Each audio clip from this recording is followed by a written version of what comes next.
আসসালামু আলাইকুম। আমি ডাক্তার সাদেকুল ইসলাম তালুকদার।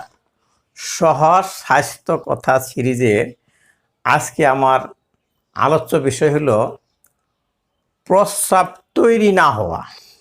মানে কি কারণে প্রস্রাব তৈরি হয় না হঠাৎ করে? ধরেন 24 ঘন্টা হয়ে গেছে, প্রস্রাব করে না রুগী। কিন্তু এই যে প্রস্রাব যে করে না, এটা আবার দুই রকম হইতে পারে। একটা আছে প্রস্রাব তৈরি হয় না, আপনার কিডনি তো প্রস্রাব তৈরি করে, তো সে কিডনি প্রস্রাব তৈরি করে না, তাহলে এই কারণে হয়তো প্রস্রাবটা হচ্ছে না। আরেকটা হচ্ছে যে প্রস্রাব তৈরি হয় কিন্তু প্রস্রাব জমা থাকে ইউরিনারি ব্লাডারে, মানে প্রস্রাবের থলিতে, কিন্তু এটা বাইর হইতে পারে না, তাহলে এই কারণেও প্রস্রাব নাও হতে পারে। দুই জিনিস, একটা হলো প্রস্রাব তৈরি না হওয়া, আরেকটা হচ্ছে প্রস্রাব তৈরি হয় কিন্তু প্রস্রাবটা বের হইতে পারে না। তাহলে আমি প্রথম বলি যে প্রস্রাব তৈরি না হওয়ার কি কি কারণ হইতে পারে। তো আমাদের যে কিডনি আছে, যে পেটের দুই পাশে দুইটা মেরুদণ্ডের সাথে লাগানো থাকে, দুইটা আমের মতো, এটাকে বলে কিডনি। এই কিডনির কাজ হলো প্রস্রাব তৈরি করা। রক্ত, নালী দিয়ে যে রক্ত বিভিন্ন অঙ্গ প্রত্যঙ্গে প্রবাহিত হয়, এই রক্তটা যখন কিডনি দিয়ে পাস করে তখন প্রস্রাব তৈরি হয়। পানি এবং তার সাথে যে ওয়াশ প্রোডাক্ট, খারাপ বস্তু যেগুলি, সবগুলা বের করে দেয়, আর আসল বস্তুগুলা সে ধরে রাখে। এটাকে ফিল্টার করা। তো কিডনি করে কি, ফিল্টার করে রাখে, ভালো বস্তু ধরে রাখে আর খারাপগুলা পাঠাই দেয়, বিশেষ করে ক্রিয়েটিনিন, ইউরিয়া, এগুলি। এখন তাহলে আমি বললাম যে রক্ত প্রবাহিত হইলে তো এই ফিল্টারটা হবে, রক্তের মাধ্যমে তো প্রোডাক্টগুলো আসবে, কিন্তু রক্ত যদি না আসে তাইলে এই প্রস্রাব তৈরি হবে না, রক্ত আসতেছে না। তাহলে রক্ত আসতেছে না, তাহলে কি কারণে এই রক্ত আসে না সেটাই বলতেছি। যে একটা হলো এক্সট্রিম ডিহাইড্রেশন, মানে খুব বেশি পরিমাণে পানি স্বল্পতা হয়েছে শরীরে। পানি স্বল্পতা কীভাবে হয়, মানে জানেন তো, পানি খায় না কোনোভাবেই, সে খায় না, একটা হইতে পারে। আরেকটা হইতে পারে যে খুব ঘামে। আরেকটা হইতে পারে তার জ্বর আসে, পানি উইরা যায়। তারপরে ডায়রিয়া হয়েছে, খুব ডায়রিয়া হইয়া, সিভিয়ার ডায়রিয়া, অথবা বমি হয়েছে, তার বমি হইয়া পানি পড়ে গেছে, সব পায়খানার সাথে পড়ছে, বমির সাথে পড়ছে, তাইলে এর পানি তৈরি হলো না। তাহলে রক্তের প্রধান উপাদানই তো পানি। রক্তের একটা পানি হলো অনেক অংশ, তাহলে পানি তার কমে গেছে, তাহলে রক্ত কমে যায়। আরেকটা আছে রক্ত ক্ষরণ যদি হয়, কোনো ধরনের অ্যাক্সিডেন্ট হইয়া রক্ত পড়ে গেল, রোড অ্যাক্সিডেন্ট হইলো, কাটাছিড়া হলো, মারামারি করে হইলো, যেভাবে হোক অনেক রক্ত পড়ে গেল, বা ডেলিভারি হয়ে হোক, রক্তক্ষরণ হইল। রক্তক্ষরণ হলে তাহলে রক্ত কমে যাবে শরীরে। পানি শূন্যতা হলেও তো রক্তের পরিমাণ কমে যাব, যেহেতু পানি থাকে। তাহলে এই কারণে এই রক্ত, কিডনি কাজ করতে পারবে না, তখন ফিল্টার করতে পারবে না। সিভিয়ার ইনফেকশন হলে, খুব বেশি ইনফেকশন যদি হয়, তাহলে হতে পারে। আর একটা কন্ডিশন শক। শক কী কারণে? হার্ট হঠাৎ করে কার্যকারিতা হারাই ফেলাই। যে হার্ট যদি বন্ধ হয়ে যায় কার্যকারিতা করে, অথবা লিভারের যদি কার্যকারিতা বন্ধ হয়ে যায়, অথবা ব্রেনের কার্যকারিতা বন্ধ হয়ে যায়, তাহলে কিন্তু ওই রক্ত চলাচলই বন্ধ হয়ে যাবে। রক্ত চলাচল বন্ধ হলে সব জায়গায় রক্ত চলাচল, কিডনি তো হইতে পারে, তো সব জায়গায় হয়ে গেলে তো সেটা রোগী মারাই যায়। কিন্তু আমি বলতেছি যে এই কিডনি, শুধু কিডনির কারণে এই রক্ত মানে প্রস্রাব তৈরি হইতেছে না, এটা হইতে পারে renal failure, acute renal failure হইতে পারে। এটা বেশিরভাগই আমাদের দেশে, বাংলাদেশে যেটা হয় সেটা হলো ডায়রিয়া হইয়া হয়তো, আগে বেশি হইতো, এখন কমে গেছে, ডায়রিয়া হইতো। আর একটা হলো যে রক্ত প্রবাহিত ঠিকই হয়, কিডনি তৈরিও করে ভালোই, কিন্তু প্রস্রাবের নালী দিয়া, লিঙ্গে যে নালী আছে ইউরেথ্রা, এটাতে পাস করতে পারে না। কি কারণে? ইউরেথ্রা বন্ধ হয়ে যায়, একটা পাথর আটকে গেছে এই কারণে। অথবা এর গোড়ায় যে প্রোস্টেট গ্ল্যান্ড আছে সেটা বড় হয়ে গেছে, সেটা ইউরেথ্রাতে চাপ দিছে, মূত্র নালী ওখানে চাপ দিছে, তো পাস করতে পারে না, অথবা ক্যান্সার হয়েছে, তাহলে হাইপারপ্লাসিয়া অফ প্রোস্টেট নামে একটা রোগ আছে, সেটাই হইতে পারে, ক্যান্সার না সেটা কিন্তু হইতে পারে, অথবা ক্যান্সার হয়েও বন্ধ হয়ে যেতে পারে। তো দুই বিষয় কিন্তু। এখন প্রস্রাব তৈরি হয়েছে কিনা আমরা বুঝবো কীভাবে?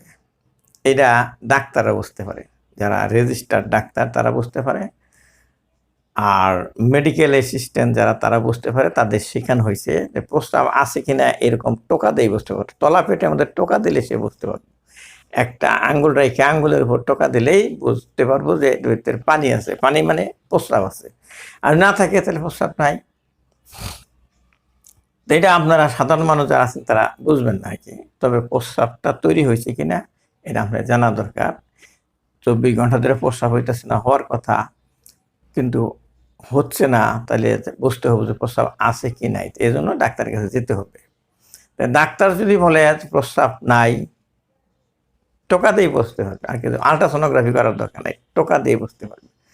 তাহলে অ্যানিউরিয়া মানে প্রস্রাব তৈরি, অ্যানিউরিয়া মানে প্রস্রাব তৈরি হয় না। আর যদি টোকা দেওয়া দেখে যে হ্যাঁ তলাপট ভর্তি একদম ফিক্কা রয়েছে প্রস্রাবে, তাহলে প্রস্রাব তৈরি হয়, প্রস্রাব পাস করতে পারে না, তখন বলা হবে retention, acute retention of urine. তাহলে একটা হলো অ্যানিউরিয়া, আরেকটা হলো রিটেনশন, এই দুটো জিনিস আপনাকে আলাদা করতে হবে। এটা ডেঞ্জারাস হলো অ্যানিউরিয়া। তো এইরকম হইলে ডাক্তারের কাছে যেতে হবে, ডাক্তাররা চিকিৎসা দেয়। অ্যানুরিয়া হইলে যে কারণে ওই রক্ত চলাচল বন্ধ হয়ে গেছিলো সেটা ঠিক করবে, আর যে কারণে ডিহাইড্রেশন হয়েছে তাহলে স্যালাইন দিয়ে তাড়াতাড়ি করে রক্তের ভলিউম ঠিক করবে, তখন আবার ফিল্টার হওয়া শুরু করবে, ওষুধপত্র দিবে। সেটা আপনাদের যারা ডাক্তার না তাদের জানার দরকার নাই, ডাক্তারের কাজটা হলো ডাক্তারদের। আমার লেকচারটাই কিন্তু আসলে ডাক্তারদের জন্য, যারা ডাক্তার না শিক্ষিত সাধারণ জনগণ তাদের সাধারণ স্বাস্থ্য শিক্ষার দরকার, এই জন্য আমি বলতেছি দাদা, যদি মনে করেন আর কি। তো আমি নিজেও কিন্তু চিকিৎসা করি না, আমি একজন প্যাথোলজিস্ট, যেহেতু আমি ইউটিউব ফেসবুক কন্টেন্ট তৈরি করতে পারি, আমার একজন ডাক্তার, প্যাথোলজিস্টও ডাক্তার। আগে তো এমবিবিএস পাস করতে হয়েছে, তারপরে রোগ কিভাবে হয় কেন হয় এই বিদ্যা অর্জন করছি, সেটা হলো প্যাথোলজিতে। তাহলে কেন আমি বুঝবো না? আমি বুঝাইতে পারতেছি, হয়তো চিকিৎসাটা করতেছি না, আমার কাজ এটা না। তাহলে যদি এরকম হয়, আপনার এমবিবিএস ডাক্তারের কাছে গেলে হইলো, যারা চিকিৎসা দেন তারা যদি মনে করেন যে এটা স্পেশালিস্ট ডাক্তারের কাছে পাঠাইতে হবে, তাহলে ইউরোলজিস্টের কাছে পাঠাবে অথবা নেফ্রোলজিস্টের কাছে পাঠাবে, সেমন যাকে মনে করে তাকে। এখন তিনি চিকিৎসা করবেন, চিকিৎসা নিয়ে আপনার টেনশন করবেন না, চিকিৎসার দায়িত্ব ডাক্তারের উপর দেন। তবে আপনার কাজ হলো তাড়াতাড়ি ডাক্তারের কাছে নিয়ে পৌঁছানো আর কি। এখন যদি আপনি ওই খালু কি বলবো, মামাই কি বলবো, এরা কি বললো সেটা যদি শুনতে চান তাহলে দেরি হয়ে যাবে। আপনি তাড়াতাড়ি যদি প্রস্রাব 24 ঘন্টা না হচ্ছে, মনে হচ্ছে যে প্রস্রাব আছে, তাহলে বুঝতে পারবেন, পেটের তলায় পেটে চাপ দিয়ে তো বুঝতে পারবেন এরকম। তা আমি যে হয়তো বুঝাইতে পারছি যে দুই জিনিস, এবং চিকিৎসাও করবেন ডাক্তাররা। তো এখন আমি 2টা ঘটনা বলবো আর কি, সত্য ঘটনা আর কি। আমি সাধারণত সত্য ঘটনার আলোকে অনেক কিছু বোঝাই। তখন আমি নতুন ডাক্তার, এই মাত্র জয়েন করছি সরকারি চাকরিতে, ওই গ্রামে পোস্টিং আমার। তো একটা ঘটনা হলো যে এইরকম হেলথ কমপ্লেক্সে চাকরি করি, সন্ধ্যার সময় একটা রুগী আসলো, সাথে 100-150 লোক আসছে, প্রভাবশালী লোক, তো তাই প্রভাবশালী লোকের তারা কিছু করুক বা না করুক, মানে হই হই করার জন্য আসে আর কি। ডাক্তার কই মানে তাদের ধারণায় যে ডাক্তার নেই, সন্ধ্যার সময় আসতেছে, চিল্লাচিল্লি করে আসছে। তো আমি আগে গেলাম, কি সমস্যা বললো যে প্রস্রাব করান তাড়াতাড়ি। মানে একটা জোয়ান ছেলে, খুবই হৃষ্টপুষ্ট, মানে মোটামুটি ধরেন যে মানে 10-12 জন একদম শেষ করে দেবো এরকম। তো বললো যে ডাক্তার কই, যা আমি ডাক্তার বলেন। তোর ফ্লোরে রুগী শয়ে রাখছে না ইমার্জেন্সিতে, ইয়েতে বেঞ্চে উঠাইতে পারেন, মানে বিছনায় উঠাইতে পারেন এরকম, সেও রুগীও খুব ভারী। তো আমি আপাতত প্রিয় ইয়েদেরকে যারা আমার অ্যাসিস্ট্যান্ট ছিল তাদের দিয়ে তাদের ইয়েতে উঠাইলাম আর বিছনায় উঠাইলাম। তো বললাম যে হ্যাঁ ঘটনাটা বলেন, কিন্তু ঘটনা কি বলবো, আগে আপনি প্রস্রাব করান, এরকম মানে যাই জিজ্ঞেস করি আগে প্রস্রাব করান, অনেক দেরি হয়ে গেছে। আমি বললাম যে একটু শোনা দরকার কিভাবে হলো, এর আগে কোনো রোগ হয়েছিল কিনা, আরে গতকাল 3 দিন তার ডায়রিয়া ছিল, না আপনি কি করবেন, এরকম মানে গ্রামের যা অবস্থা আর কি। তো এই প্রভাবশালীর নাতি বা ছেলে হতো তাই আর কি। তা তবু আমি মানে ধৈর্য ধরে শুনতে চাই, তো আমি আবিষ্কার করলাম তার 3 দিন খুব বেশি ডায়রিয়া ছিল। আমি যদি স্যালাইন দেন নাই, স্যালাইন খান নাই, ওই যে আরো স্যালাইন খেলে আরো বেশি পায়খানা হয়, স্যালাইন খাওয়াই নেই, বুঝছেন কি কথা, স্যালাইন খেলে আরো বেশি পায়খানা হয়। এটা অনেক আগের কথা বলতেছি আমি, সে কিন্তু এই 80 সনের কাছাকাছির কথা বলতেছি। তো তখন তারা এরকম এডুকেটেড হয় নাই, তারা মনে করছে যত পানি খাবো তত পায়খানা বেশি হবে, ওই জন্য পানি খাওয়াই নাই, যত খাওয়াবো তত বেশি পায়খানা হয়, খাওয়াই নাই, কাজেই তার ডিহাইড্রেশন প্রচুর হয়েছে এবং কিডনি পানি পায় নাই, রেনাল শাটডাউন হয়ে গেছে, রেনাল ফেলিউর হয়ে গেছে, আমি বুঝে ফেললাম। পরে আমি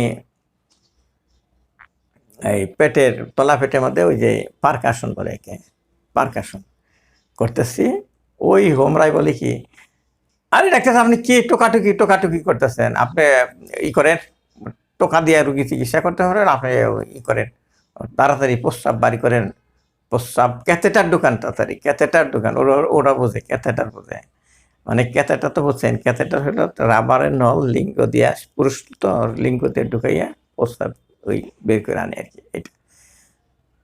এটা আমি বলছি আমি দেখতেছি যে প্রস্রাব আছে কিনা, বলছি প্রস্রাব আছে, প্রস্রাব আর না থাকার দরকার এই ব্যাপার কি আছে, আমি প্রস্রাব 24 ঘন্টাতে প্রস্রাব জমতেছে না, প্রস্রাব আছে, আপনার দেখার দরকার নাই, আপনি এই ক্যাথেটার ঢুকান না, আমাদের পল্লী চিকিৎসক বলছে ক্যাথেটার ঢুকাইলেই বাই করা যাবে, বলে যে পল্লী চিকিৎসক বলছে এটা, এই জন্যই তারা কিন্তু আসলে বেশি। তো আপনারা অবহেলা করতেছেন, রুগী আসলে অবহেলা করে নানা রকম পত্রদের কথা শোনাইতেছে, তারপরে মানুষও হয়েছে করতেছে পেছন ঠিক দেয়া। তো আমি বললাম যে না, ক্যাথেটার দোকান ঠিক হবে না তো, তার প্রস্তাব নাই তলা পেটে, নাই মানে চেতে আর কি। তখন আমাদের যে আশেপাশে যে হেলথ ওয়ার্কাররা ছিল, তারা আমাকে ইশারা দিতেছে, যে বুঝাইতেছে যারা অর্থ কিল একটাও মাটিতে পড়ে না, পেটে পড়ো আর কি, লোক আসছে অনেক, যদি এই মায়ের শুরু করে ডাক্তারকে তাহলে তো সবাই মিলা মারবো, এর সে ইশারা দেয় এরকম, মানে ক্যাথেটার ঢুকাইতে বলে। পরে আমি দেখলাম যে এখানে একটা মারামারি হবে, তারা তো আমার ওয়েট বসতেছে না, আমি কি জিনিস, আমি একজন ডাক্তার, ও ক্যাথেটার না ঢুকাইলে সে মারিয়ে ফেলাবে, এরকম ভাবলাম। দেখলাম যে ক্যাথেটার ঢুকাই দিই, ক্যাথেটার ঢুকাইলাম, ঢুকাই বললাম দেখেন ক্যাথেটার ঢুকাইলাম, প্রস্রাব আসতেছে না, কেন আসছে না প্রস্রাব গেল কই, আমি আসলে বুঝাইলাম তখন যে ডায়রিয়া হইয়া তার ডিহাইড্রেশন হয়ে গেছে, কিডনিতে কোনো পানি যায় নাই, তার জন্য কিডনি ফেল করছে, এখন খাওয়াইলেও পানি খাওয়াইলেও ওটা কাজ করবে না, এটা এখন ট্রিটমেন্ট দিতে হবে, হাসপাতালে ভর্তি করে প্রস্রাব যাতে হয় এটা এখানে সম্ভব না। দেখলাম যে এই সিনের সামনে চিকিৎসা সম্ভব না, আপনি ময়মনসিংহ চলে যান। আমি উপজেলা থেকে ময়মনসিংহ পাঠিয়ে দিলাম, পাঠাই দিয়ে আমি মানে মোটামুটি মায়ের হাত থেকে রক্ষা পেলাম। কিন্তু আমার খুব দুঃখ লাগলো, এটা কিন্তু আমি চিকিৎসা করতাম, ভর্তি করে স্যালাইন দিতাম, ফ্লুইড দিতাম, ঠিক হয়তো, কিন্তু এখন যে আমি ময়মনসিংহ পাঠাইলাম, আমি যেখান থেকে ট্রেনিং নিয়ে আসছি, তার আগে তো আমি ময়মনসিংহ থেকে ইনসার্ভিস ট্রেনিং নিয়ে আসছি, সেই স্যারগুলো তো ময়মনসিংহ রয়ে গেছে। এই স্যাররা যদি শুনে যে এই ডাক্তার সাদেকুল ইসলাম তালুকদার উপজেলায় গেছে, সে এই অ্যানুরিয়া রোগীর ক্যাথেটার ঢুকেছে, যে রোগীর ওই প্রস্রাব নাই তারে ক্যাথেটার ঢুকেছে, এই কথাটা চিন্তা করে আমি খুবই লজ্জিত হইলাম আর কি। হয়তো তারা দেখছে, তারা বুঝছে যে ডাক্তারটা বুঝে না, উপজেলায় গেছে, এইটাই হইতে পারে, তাদের সাথে আমার কথা হয় নাই। তারপরে কি হয়েছে আমি এটা জানি না। তো এইটা অ্যানুরিয়া রোগী ছিল আসলে। আরেকটা বলবো সেটা বললাম যে রিটেনশন অফ ইউরিন, সেটা তো আসলে প্রস্টেট বন্ধ হইলে হয়, তা এটা আসলে প্রস্টেট বন্ধ না, কিছু না, মহিলা রোগী 24 ঘন্টা প্রস্রাব করে নাই। এটাও আরো আগের ঘটনা, এটা বরিশালের ঘটনা। তো আমি কি কলে গেছি গ্রামে, দেখি যে 200-300 লোক জমায়েত হয়েছে, যে প্রস্রাব হয় না, রুগী মরে রয়েছে। তো আমি পরীক্ষা করে দেখি রুগী কিছুই হয় নাই, রুগী পালস, প্রেশার, রেসপিরেশন সব ঠিক আছে, কিন্তু চুপচাপ রয়েছে, মানে মরার ভান ধরে রয়েছে আর কি। অনেক ঘটনা, সেটা বললাম না, তো অনেক চেষ্টা করার বললাম না। পরে আমি করলাম কি, যে কোনো মানে অনেক চেষ্টা করে আমি একটা ভিটামিন ট্যাবলেট খাওয়াই দিছি তারে। তো বুঝাই দিছি যেটা প্রস্তাব হওয়ার ওষুধ, ওটা থাকে এই ছাড়া, লেভেল ছাড়া কিন্তু পড়ি থাকে না ওজালের লেভেলে, সেগুলা খাওয়াই দিছি। তো এটা ভিটামিন ছিল, আমার হাতেই ছিল ভিটামিন, আমার ব্যাগে ছিল, ওটা খাওয়াই দিছি, মনে হয় এখন প্রস্তাব হবো। তারপরে করছি কি, অনেক ঘটনা এর মধ্যে ঘটছে, সব বললাম না আমি। তখন বললাম যে দাদি নানি আছে কিনা, ডাক দেন। আমি দেখি তার তলা পেট পারকাশন করে দিয়ে একদম ভরা প্রস্তাব, একদম টাইট হয়ে গেছে প্রস্তাব, এত প্রস্তাব। আগেটা কিন্তু প্রস্তাব নেই, এটা কিন্তু প্রস্তাব আছে, কিন্তু তার কোনো ডায়রিয়ার হিসাবে নেই কিছু না। কি, স্বামীর সাথে স্বামী যাত্রা গান শুনতে গেছিল রাত্রে, রাগ কইরা মানে একাই শুয়েছিল বাচ্চা নিয়ে, ওই দুঃখে সে স্বামীর সাথে বিট্টি করে সে মানে মরার ভান ধরছে। এটা কিন্তু ভান ধরা রোগী, এটা কিন্তু না হিস্টেরিয়াও না, এটা ভান ধরা আর কি। তো আমি বুঝছি এখন তো রুগীর ভান ধরছে, বলা যাবে না, রুগীর পক্ষে থাকতে হবে, রুগীর পক্ষে না থাকলে চিকিৎসা করা যায় না, ডাক্তার সবসময় রুগীর পক্ষে থাকতে হয়। তা আমি বললাম যে আমি তো প্রস্রাব হওয়ার ওষুধ খাওয়াইছি, তীব্র বেগে প্রস্রাব হবো, মানে এত জোরে প্রস্রাব হবো যে একেবারে কাপড় চোপড় ভিজা যেতে পারে, আপনারা একটা কাজ করুন, তার দিয়ে এবং নানি ডাক দেন, তাড়াতাড়ি নিয়ে আসছি। আমি আপনার একটু ওই যে টিউবুল পারে যে আছে, বেড়া দেওয়া আছে, তো ও আড়ালে নিয়ে যান, ওর সাংঘাতিক প্রস্রাব দোষ। এখন বয়স ও তার হবে 25-26 বছর বয়স, একটা বাচ্চা আছে তার মাত্র, এই 9 মাসের বাচ্চা। আপনারা ওই ভিতরে অন্য কেউ যাবেন না, শুধু দাদি আর নানি যাবে, আর একটা ডিশ নিয়ে যান আর কি, আর একটা বদনা। তো বদনা দিয়ে আর ডিশের উপর পানি ফেলবেন, পানির উপর পানি ফেলে স্বচ্ছ করে পানি পড়ে, এই পানির প্যাগের আওয়াজ শুনে, পানি পড়ার আওয়াজ শুনে কিন্তু প্রস্রাবের ব্যাগ আরো বেশি করে। আপনারা দেখেন, আপনি যদি প্রস্রাব ধরে থাকে, যদি দেখেন যে কেউ ট্যাপ ছেড়ে দিচ্ছে, তখন আর প্রস্রাব ধরে রাখা যায় না। তো ওই এরপরে করছি কি, ভিতরে দুজন পাঠাইছি, আর আমি এদের সাথে আলাপ করতেছি যে আপনারা চিন্তা করেন না, আমি ওষুধপত্র খাওয়াই দিতেছি, এটা ইনশাল্লাহ প্রস্রাব হয়ে যাবে, পাঠাইছি, খবর কি নিয়ে আসো। একটু পরে দেখে যে ওই দাদি না নানি ফোকলা দাঁত, পান খাইছে খুব লাল করে, পান হাসতে আসছে, কি হয়েছে কইছে, ডাক্তার সাহেব আপনার ওষুধ খাইয়া একদম প্রস্তাব কইরা একটা বাসায় ফেলাইছে টেবুল পার একদম। হ্যাঁ, আমি তীব্র ব্যাগের ওষুধ খাওয়াইছি, আসলে কিন্তু একটা ভিটামিন খাওয়াইছে, রুগী যেরকম বান ধরছিল আমি ওইরকম বান ধরছিলাম আর কি। যাই হোক, আমি দুই জিনিস, অ্যানুরিয়া একটা জিনিস, আর রিটেনশন অফ ইউরিন আর বান ধরার আরেক জিনিস বোঝানোর চেষ্টা করছি, আশা করি বুঝতে পারছেন। কিন্তু আপনারা মানে কিছু না করে, আপনারা যদি দেখেন যে এরকম প্রস্তাব না হতে, ডাক্তারের কাছে যদি আমি উপদেশ দেবো, ডাক্তারই বের করবেন কি জন্য হয়েছে, তারাই চিকিৎসা করবেন। আর আপনি রাজা, যদি আমার এই লেকচার থেকে কিছু বুঝে থাকেন, মনে করেন যে একটা উপকারী একটা লেকচার, তাহলে আমার ভিডিওটা আপনি ফেসবুকের টাইম লাইনে শেয়ার করুন, শেয়ার বাটনে ক্লিক করে। আর ভবিষ্যতে আর কি নিয়ে কথা বলতে পারি, আপনাদের উপকার হইতে পারে, আমার কমেন্ট বক্সে একটু লেখেন, আমি তাহলে সেই বিষয়ে আপনাদের জানাবো। আর আমি যে বিষয়ে বললাম, এই বিষয়ের উপর শুধু কমেন্ট করবেন, অন্য বিষয়ের উপর না। ধন্যবাদ। আমি ডাক্তার সাদিকুল ইসলাম তালুকদার, আপনাদের কাছ থেকে বিদায় নিচ্ছি। আল্লাহ হাফেজ।